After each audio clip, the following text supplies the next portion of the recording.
gars, c'est clairement officiel pour Ansu Fati. Sa prochaine destination, ce sera Monaco. Attendez, bougez pas, je vous explique. Je vous mens pas, les gars, comment je suis dégoûté. Vous connaissez mon amour pour Ansu Fati. L'AS Monaco a trouvé un accord avec Ansu Fati. Les négociations sont en cours pour un prêt avec option d'achat plus clause de revente pour Barcelone. Tweeté par Fabrizio Romano. L'AS Monaco et le FC Barcelone sont en négociation avancée concernant Ansu Fati. Les deux clubs souhaitent finaliser l'accord rapidement. Le joueur a déjà donné son accord pour rejoindre l'AS Monaco. Et ce qui est sorti il y a quelques jours, le journal ABC a publié un article sur les fêtes nocturnes concernant Ansu Fati dans son logement. Ce qui a dérangé les voisins, les dirigeants de Monaco ont lu l'article puis ont contacté Barcelone, ce qui a provoqué la colère du club. Reste à voir si c'est vrai ou si c'est des rumeurs. Qui dit départ d'Ansu Fati, même si en prêt, est égal à Lamine Yamal qui va prendre le numéro 10 l'année prochaine. Il n'y a plus de mystère, il n'y a plus de secret. De toute façon, fallait s'y attendre avec le je t'aime de Gavi pour Ansu Fati. Instaurer un staff, fallait comprendre, ça puait. J'espère que cette fois-ci, ce nouveau départ sera une réussite, car je veux réellement voir Ansu Fati réussir. J'espère que c'est qu'un prêt qui pourra revenir, tout en ayant performé à Monaco. Si c'est un prêt, les gars, franchement, je suis archi hype. Je serais vraiment curieux de voir ce qu'il va donner à Monaco dans un autre championnat. Si c'est un départ définitif, les gars, je vous mens pas, je serais archi triste. Sinon, vous les gars, vous en pensez quoi? Ramenez sur cette pensée, on s'ennuie. C'est la dernière pour cette saison. Conférence d'avant-match de Hansi Flick. Franchement, les gars, le football va nous manquer. Attendez, bougez pas, je vous explique. J'ai entièrement confiance dans le renouvellement de Lamine. Il adore jouer pour le Barça. Nous sommes très concentrés. Je pense que les 3 jours de repos ont fait du bien. J'ai parlé avec Deco et il a dit que l'important était de garder les joueurs que nous avons déjà. Il sait déjà quel poste nous devons peut-être changer, mais je suis très content de ce que nous avons. Il faut se concentrer et être sérieux. L'an dernier, le Barça comptait également un mélange de joueurs locaux et étrangers. C'est une valeur à ajouter. J'espère pouvoir donner le temps de jeu aux joueurs qui le méritent. Je compte sur Monsieur X pour la saison prochaine. Il a un contrat, alors pourquoi pas? Je suis content de lui. Il a connu une saison difficile à cause de ses blessures et de la bonne forme de Koubarsi et d'Inigo. Nous commençons l'entraînement le 13 juillet. Je partirai en vacances comme tout le monde. Avant cela, j'irai à Stuttgart voir les matchs internationaux. C'est près de chez moi. En tout cas, Hansi Flick pour cette première saison, merci beaucoup. Le triplé national avec un football total, un style de jeu atypique, une défense haute, un pressing haut, une équipe hyper offensive. On est l'équipe qui a mis le plus de buts cette saison. On est la meilleure attaque, donc on a kiffé à mort avec des scénarios de zinzin. Et pour ça, les gars, merci Flick. Sinon, vous les gars, vous en pensez quoi? Ramenez sur Snap, on s'en dit. Ansu Fati à Monaco, les gars. Ansu Fati va se diriger maintenant du côté de Monaco. AS Monaco est sur le point de recruter Ansu Fati, prêt avec option d'achat plus clause de revente à Barcelone. Les discussions sont en cours entre les deux clubs, selon Fabrizio Romano. Ansu Fati a dit oui à Monaco. Moi, je trouve que c'est un très bon club pour pouvoir se relancer. Voilà. Ansu Fati, il a besoin de ça. Il a besoin de se relancer et partir en Ligue 1 à Monaco. C'est un très bon championnat pour pouvoir bien se relancer, c'est bon. Alors la fin de Jonathan Tah au Bayern, c'est fini, c'est clos. Jonathan Tah va partir du côté de Bayern. Mais je crois que ce qui a repoussé Jonathan Tah à venir au FC Barcelone, c'est le renouvellement de contrat de Araujo. Je crois que si Araujo n'avait pas renouvelé avec le FC Barcelone, Jonathan Tah allait venir crème au fait. Voilà, il allait venir libre. Mais il s'en va libre du côté de Bayern. Donc du coup, le cas d'Alessandro Isaac au FC Barcelone, bon les gars, on oublie direct. Il a dit que Alessandro Arnold a toujours été la cible principale du FC Barcelone. Mais son prix exorbitant, qui pourrait atteindre 150 millions d'euros, le met hors de portée financière du FC Barcelone. Bon, on a tous compris ça. C'est-à-dire avec le FC Barcelone, lorsque ton prix arrive à 50 millions d'euros, ça devient déjà un problème.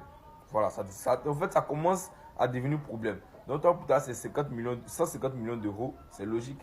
Attendez, le Barça pourrait gagner la Ligue des Champions la saison prochaine s'ils vont réussir à faire ce genre de mercato. Bougez pas, je vous explique tout. Comme vous le savez tous, Barça a plusieurs lacunes sur plusieurs postes. Et à mon avis, faut qu'on se débarrasse de tous ces joueurs. Deux gardiens, Ter Stegen et Iñaki Peña, et tous les joueurs qui jouent plus, leur performance est dégueulasse. Si le Barça réussit à vendre tous ces joueurs, on aura un total de 100 millions d'euros qui va nous permettre de rentrer dans le marché en étant financièrement bien. À mon avis, voici les options qui peuvent arriver au Barça. Si Chesney ne prolonge pas son contrat, le Barça pourrait signer soit le gardien d'Espagnol ou soit Emiliano Martinez. Au niveau des défenseurs, Jonathan Tah est fini avec le Barça, qui va rejoindre le Bayern Munich. Ce qui nous reste au final que des achats à faire. Pour moi, la meilleure option, c'est Schlotterbeck. Il sait faire tout. La relance, défensivement il est bien. Et pour finir l'attaque, on aura le choix entre 3 options. Rafael Leao, Luis Diaz, même s'il est cher, et finalement Marcus Rashford. Et pour finir, voici le mercato idéal pour le FC Barcelone pour la saison prochaine, pour aller gagner au final la Ligue des Champions. C'est ça ce qui va se passer l'année prochaine. Avec une défense comme celle-ci, un milieu de terrain qui représente de la magie, et des attaquants qui ont la dalle, il y a personne qui pourra nous empêcher de gagner la Ligue des Champions. Sinon les gars, dites-moi ce que vous en pensez. Passez une bonne journée. Bisous. Venez, on se remémore la saison de Rafinha parce qu'il y en a, vous avez trop oublié. On commence par son triplé face au Bayern Munich. Triplé. Le Bayern qui nous avait mis 8-2. Il revient triplé dans ta race, Manuel Neuer. Regardez-moi ça. Regardez-moi ce contrôle magnifique. Enchaînement, frappe au sol, croisé, il peut rien faire. Mais il enchaîne directement. Le Real Madrid la même semaine. Regardez-moi ce lob. Manuel Neuer, Thibaut Courtois, les deux gardiens humiliés la même semaine. Vous êtes des fous. Mais vous êtes des fous. Mais regardez-moi ça. Frappe à droite, frappe du pied gauche, feu, but de la tête. C'était du n'importe quoi. Mais regardez ça. Ça, c'était en finale de coupe. Ça, c'était la clim. 95e minute. Non, les gars, s'il vous plaît, revenez dans le train Rafinha. Non, mais revenez dans le train Rafinha. Regardez. Pas l'idée son champion. Il y en a, les médias, ils ont tellement fait de pipi dans le crâne pour la propagande Yamal, Dembélé, que vous avez oublié qu'une saison, ça commence au mois d'août dernier. Et que le seul qui a été régulier du premier match de championnat ou de LDC jusqu'au dernier, c'était Rafinha. Même si dans le jeu, je suis d'accord, il était un peu moins impressionnant vers la fin, il était encore décisif. Il y en a, vous avez vraiment oublié qu'une saison, ça démarre au mois d'août. Et ni au mois de janvier, ni au mois de février, ni au mois de mars, ni au mois d'avril, ni... Non! Depuis le mois d'août, la saison, elle a commencé. C'est pour ça que le football est mort. Parce que vous basez sur les derniers matchs. Mais non, la saison a commencé avant. Si le FC Barcelone est en demi-finale de Ligue des Champions, si le FC Barcelone a fait le triplé cette saison, il a été décisif de tous les gros matchs importants qui nous ont permis d'en arriver là. Oubliez pas d'où on vient, nous, Barcelonais. Et pour tout le reste, oubliez pas de base la propagande, c'était Rafinha, Salah. Salah a été éliminé, mais lui, sa saison, elle a continué toujours, mais d'un coup, vous l'avez émincé. Vous êtes des fous. Les gars, il y a plusieurs médias qui le relaient. ABC, Tribuna, Daily Sport, qui expliquent que le transfert de Ansu Fati à Monaco, qui était en bonne voie, va peut-être être annulé suite à la médiatisation des plaintes des voisins d'Ansu Fati, qui expliquent que depuis le début de la saison, presque, il y a des soirées qui sont organisées dans la maison de Ansu Fati jusqu'à des heures pas possibles du matin, avec des allées et venues de femmes à toute heure. Les voisins se sont plaints plusieurs fois auprès d'Ansu Fati, mais sans avoir gain de cause. Ils sont allés porter plainte, mais la police de Barcelone ne peut pas s'attaquer à des joueurs du FC Barcelone. Alors, elle a joué un rôle de médiation en tentant de contrôler un petit peu ce qu'Ansu Fati faisait, en demandant de au moins baisser la musique. Mais à ce qui paraît, les gens des fêtes d'Ansu Fati s'amusaient à baisser le volume uniquement quand ils entendaient une voiture de police arriver. Les voisins, pour achever Ansu Fati, on dirait, ont aussi signalé que l'année dernière, lorsque Ansu Fati a fait son penthouse dans la rue du Général Mitre à Barcelone, lorsqu'il y avait quelque chose qui le dérangeait dans son penthouse, il cassait tout et il le recommençait. Cette affaire sort au grand jour parce que les voisins n'en peuvent tout simplement plus. Eux qui sont fans du FC Barcelone à la base, trouvent que Ansu Fati vole l'argent du club. Ce sont les dires qui sont sortis dans l'article. Les articles du coup. J'ai pas envie de vous dire que je vous l'avais dit et que Anti-Flic vous l'avait dit, mais on dirait bien que ces Jorginho finit toujours par avoir raison. Dites-moi ce que vous pensez de ce scandale. Et j'ai pas envie de vous dire que je vous l'avais dit, mais je vous l'avais dit. Attendez, que vous le vouliez ou non, la saison prochaine à gauche on aura Luis Diaz. Deco actuellement il est déterminé. Raphaël Leao n'est plus une option privilégiée pour Barcelone malgré l'intérêt intérieur de Laporta pour lui, en raison de ses récents problèmes avec Milan et du manque de conviction de Deco en lui. Manque de conviction, hein? Ouais. Donc si j'ai bien compris, parmi les 4 options d'ailier qu'on avait à gauche pour cet été, Nico, Rashford, Leao et Luis Diaz, Nico Williams à l'heure actuelle c'est KO. Le Barça l'a complètement exclu de ses plans parce que apparemment l'été dernier il a raté le train. Raté le train alors qu'il était juste pas disposé à signer sur une inscription garantie. Ce qui est totalement compréhensible, surtout quand on voit ce qui s'est passé avec Olmo cette saison. Le gars il était à ça de ne pas jouer la deuxième partie de saison, mais bref, tout va bien. Leao, comme je l'ai dit en début de vidéo, c'est entre guillemets le favori de Laporta, mais en raison de ses problèmes récents avec Milan et du manque de conviction de Deco, ça a l'air KO pour lui. Donc là il reste plus que Diaz et Rashford. Pour ces deux-là c'est archi simple. Luis Diaz c'est le plan A de la direction, sachant qu'il est quand même estimé à 85 millions, et Rashford c'est le plan B. D'ailleurs Deco l'a fait comprendre en interview hier. Nous aimons Luis Diaz et Rashford, mais nous ne pouvons pas parler de joueurs qui sont sous contrat avec d'autres clubs. Bref, en tout cas on va suivre ça de très près. N'hésitez pas à me donner vos avis en commentaire. Et comme d'habitude, moi je lirai tout ça.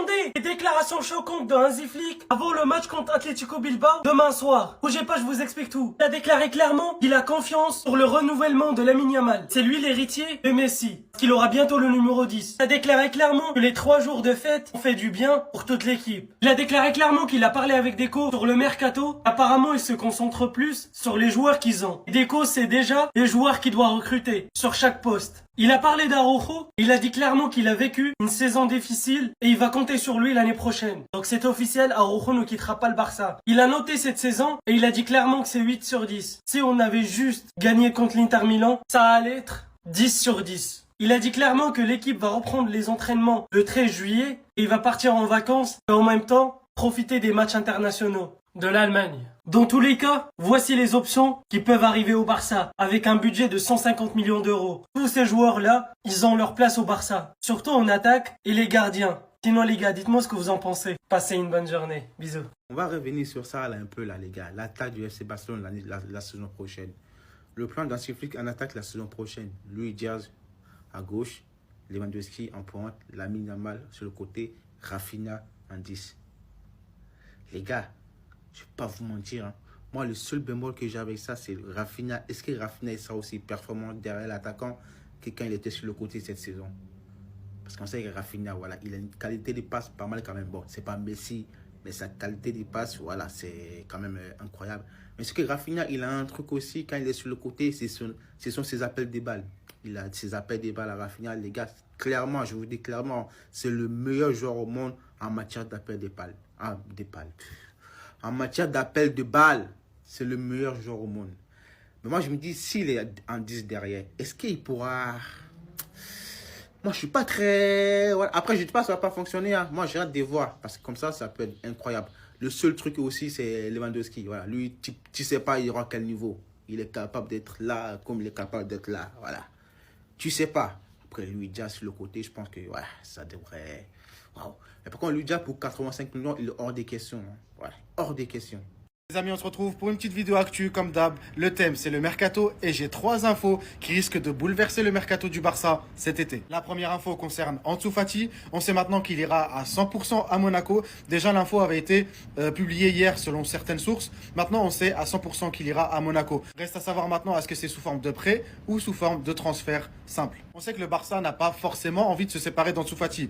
On l'a vu la semaine dernière. Laporta l'a dit, il a un contrat qui est encore valide et lui, il l'aime beaucoup. Il veut qu'il reste et qu'il atteigne son meilleur potentiel. Sauf que le joueur, lui, peut plus se permettre de perdre du temps. Il lui faut du temps de jeu. Et ça tombe bien, Monaco joue la Ligue des Champions la saison prochaine et a besoin de se renforcer. La deuxième info concerne Alex Vaillé. Il est actuellement en prêt à Com. Fabregas est très satisfait de son rendement. Le club est prêt à poser 6 millions en 2 fois pour avoir le joueur de manière permanente. La dernière nouvelle qui est la plus importante pour moi, le défenseur allemand Jonathan Tah est sur le point de signer au Bayern de Munich. Le Bayer Leverkusen attend désormais que le Bayern prenne contact pour discuter du montant du transfert. Mais une chose est sûre, Tah participera à la Coupe du Monde des clubs avec le nouveau maillot du Bayern. Pour info, le joueur était lié au Barça depuis décembre dernier. Sauf que son transfert, lui, était intimement lié au départ de Araujo. Si Araujo ne bouge pas, impossible d'avoir Tah. Aujourd'hui, au niveau de la direction, la balle est dans le camp d'Araujo. Si lui veut partir, il part. Sauf qu'il faudra qu'il ramène 70 millions. S'il ne veut pas partir, il sera dans l'équipe, mais une place de titulaire ne lui est pas garantie. Une chose est sûre, ça fait une piste en moins pour le Barça. Reste à voir vers qui vont se tourner si Araujo s'en va. Je dis chaque semaine, là, les gars, je peux sortir au moins un talent. Voici un autre. C'est lui qui est fort, donnez-moi son nom en commentaire. Voici un autre talent. Les gars, en pré-saison, vous allez le voir. Et je pense qu'il va jouer même dans 2 jours. Dernier match de la saison là, à l'extérieur. Il va le jouer. Donnez-moi son nom en commentaire, les gars. Non, disons-nous des vérités. Le petit là, donnez-moi son nom. Regardez comment Pedri le regarde. Ça veut dire que c'est un petit même qui a la balle dans le pied. Et quand j'ai regardé les vidéos, c'est pas possible. Ah, Barça, on a trop de pépites. Ça veut dire que une équipe de football ne peut prendre que 11 joueurs. Mais regardez les gars, non, en fait c'est trop fort. C'est trop fort.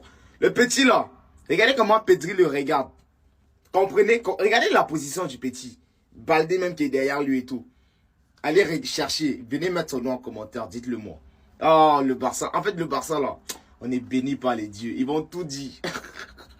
Le Barça s'intéresse à 2 pépites de Ligue 1 pour ce mercato. Écoute bien, on va voir ça tout de suite. Allez, on est parti pour le mercato. La saison, elle est pratiquement terminée pour le Barça et donc c'est parti. La presse catalane balance des informations à tout va. Et dernièrement, sur mes vidéos, on a toujours un peu parlé des mêmes noms, hein, Luis Diaz, Rashford, Joan Garcia, etc. Mais voilà que la presse catalane dévoile 2 nouveaux joueurs qui sont suivis par le Barça. On a d'abord Magnès Akliouche, milieu offensif très talentueux de 23 ans de l'AS Monaco. Et le deuxième joueur qui plaît beaucoup au Barça, eh bien, c'est son coéquipier en club, Elias Benseguir, qui a 20 ans, il est un peu plus jeune, il est marocain, et lui, il joue peut-être un peu plus sur un côté. Évidemment, je vous mets la source de ce que je raconte, voilà, c'est le journal catalan Mundo Deportivo. Le Barça suit de près Benseguir et Akliouche, voilà, je pense que c'est plutôt clair.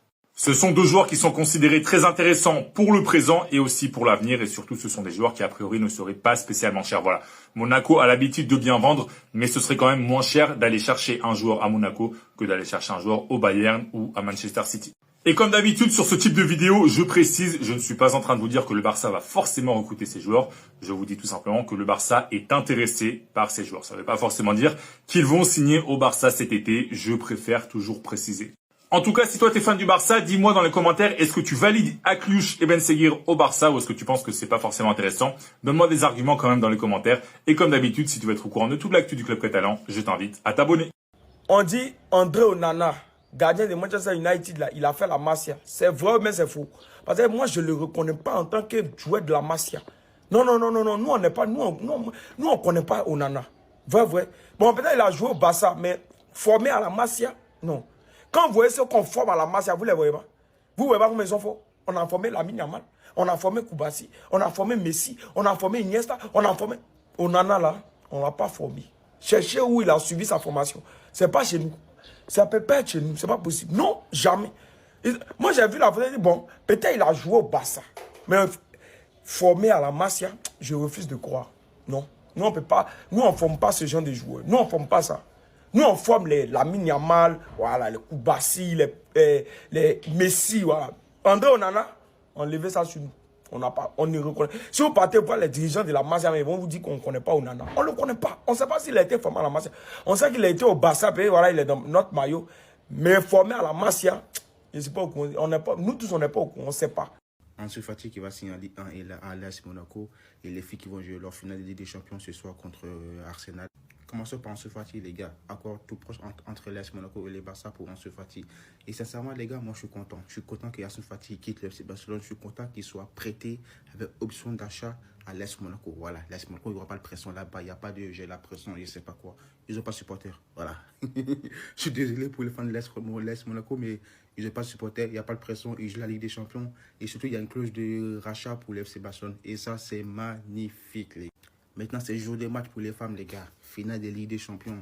Elles ont l'opportunité de rapporter une 3e fois d'affilée la Champions League, les gars. C'est pas incroyable, ça. Je crois que sur les 7 dernières années, elles ont fait 6 finales pour 3 victoires. Les gars, c'est... vous vous rendez compte? C'est une dinguerie, frère. Sur les 7 dernières années, elles ont fait 6 finales pour 3 victoires et 2 d'affilée. Possiblement la 3e d'affilée ce soir. Et j'espère qu'elles vont rapporter cette Ligue des Champions pour la 3e fois d'affilée. Ça fera plaisir au club, aux fans de FC Barcelone. Donc, allez les filles, on compte sur vous.